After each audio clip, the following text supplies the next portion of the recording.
기자수첩 Y뉴스로 넘어가 보죠. 어떤 거 가져오셨어요? 어제 검찰이 최동욱 전 총장과 관련된 수사 결과를 발표를 했죠. 예. 최동욱 전 총장에 대해서는 혼의 아들이 맞다는 외에는 아무런 조치가 없었습니다만은 그 문제에 관련해서 이제 얘기를 준비를 했습니다. 그러니까 어제 검찰이 정확히 발표한 게 어떤 거예요? 혼의 아들이 맞다. 결론이 났다는 거 하나 하고 예. 그 최동욱 전 총장의 내연녀로 지목된 임모 씨와 최동욱 전 총장의 고교 동창인 이모 씨, 이 사람들을 불구속 기소한다는 그런 내용. 예. 그리고 최군의 개인 정보를 파헤친 그 청와대 조영 행정관과 국정원 송모 정보관, 예. 이 사람들도 불구속 기소한다는 거. 결국 청와대의 최 전 총장 뒷조사는 무혐의로 그냥 면죄부를 줬다는 거. 이게 핵심입니다. 그래요. 그러면 최동욱 전 검찰총장에 대해서는 아무런 조사를 하지 않고 결론이 난 건가요? 사실 이제 이게 역설적인 제가 주제를 잡은 건데요. 검찰이 왜 최동욱 전 총장은 소환 조사도 하지 않고 수사를 마무리했을까? 이게 오늘 주제로 잡은 건데. 예. 검찰이 그동안 제기했던 문제대로라면 당연히 최 전 총장을 조사해야 됩니다. 그렇죠. 혼의 아들인지 여부도 본인한테 확인도 해봐야 되고. 당연한 거죠. 그리고 그 최 전 총장의 내연을 알려진 임모 여인이 최 전 총장의 이름을 팔아서 돈을 챙겼다면은 거기에 연루된 이제 사건을 봐주라고 한 게 있는지도 확인해봐야 될 것이고. 예. 그리고 삼성으로부터 돈을 삼성에 근무하던 고교 동창이 임여인에게 돈을 건넨 게 있으면 이게 최 전 총장을 보고 돈을 준 건지 아닌지도 본인한테 확인해봐야 될 거 아닙니까? 그렇죠. 조사 한 번도 하지 않고 무혐의 관련이 없다는, 아직 완전 끝난 건 아니지만은 최 전 총장에서는 관련이 없다는 결론을 내렸다는 거는 검찰 수사가 참 웃기는 수사다. 이걸 보여주는 겁니다. 네. 그래서 그렇게 주제는 일단 그렇게 잡았습니다. 아니 아무리 전직 검찰총장이라지만 정말 조사 않고 수사 끝낼 수도 있는 건가요? 당사자인데.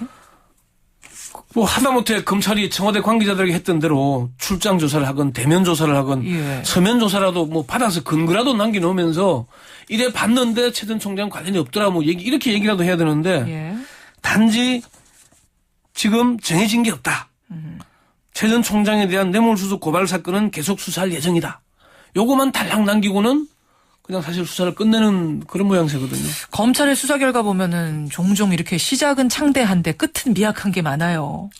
이게 사실 수사 목적이 최 전 총장 망신 주기였기 때문에 그 목적이 달성됐기 때문 아닌가.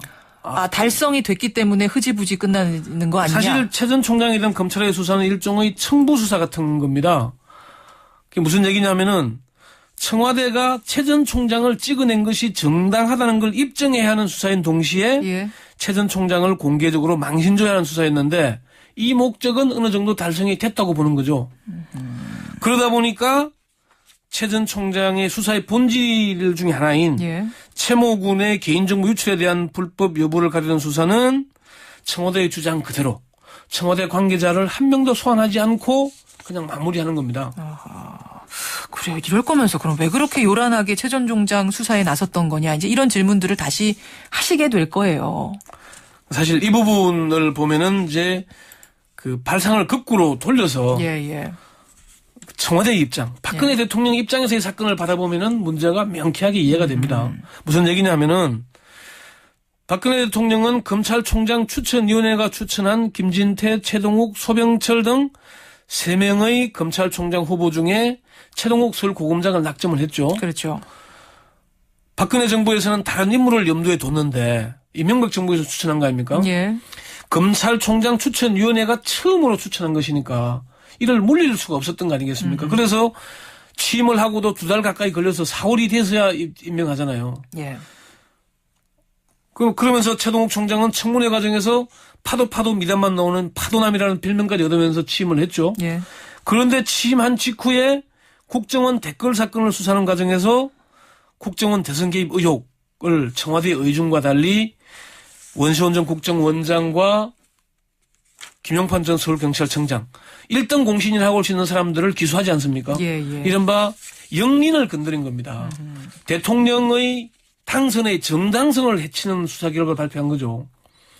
청와대로서는 아니 대통령이 검찰총장으로 임명을 했는데 배신한 걸로 보지 않겠습니까? 대통령 당선의 1등 공신을 어떻게 수사를 하느냐. 기소를 하느냐. 기소를 하느냐. 그게 결국 그 기소는 결국 대통령 당선의 정당성을 해치는 거 아닙니까? 예. 그건 결국은 청와대 입장, 박근혜 대통령 입장에서 볼 때는 배신 행위를 한 거죠. 그걸 어떻게 검찰총장으로 데리고 갈 수 있겠습니까? 그렇게. 그래서 비선 조직이 가동됐고 그러다가 나중에는 이제 공식 조직을 통해서 했다 이렇게 해명을 하고 있는 겁니다. 그러니까 검찰로서는 이 문제를 제대로 파헤치기가 쉽지가 않았을 겁니다. 예. 결론적으로 보자면은 검찰은 청와대에 두 번째 선물을 준 게 아닌가. 예. 첫 번째 선물이 국정원의 간첩 증거 조작 사건과 관련해서 꼬리 자르기를 한 것이라면은 이번 수사 결과는 두 번째 청와대에 선물을 준 게 아닌가.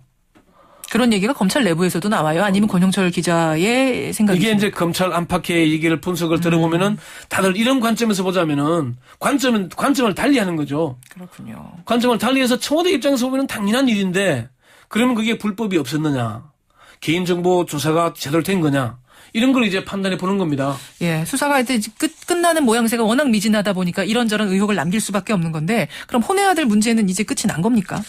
혼의 아들 문제는 최 전 총장이 유전자 검사를 통해서 최군이 자신의 혼의 아들이 아니라는 사실을 밝혀내지 못하는 이상 최 전 총장이 혼의 아들로 결론이 나는 거죠. 그렇게 되는 거예요. 그러니까 알아서 방어하지 못하면 네. 그게 기정사실이 돼버리는 이런 상황인 거군요.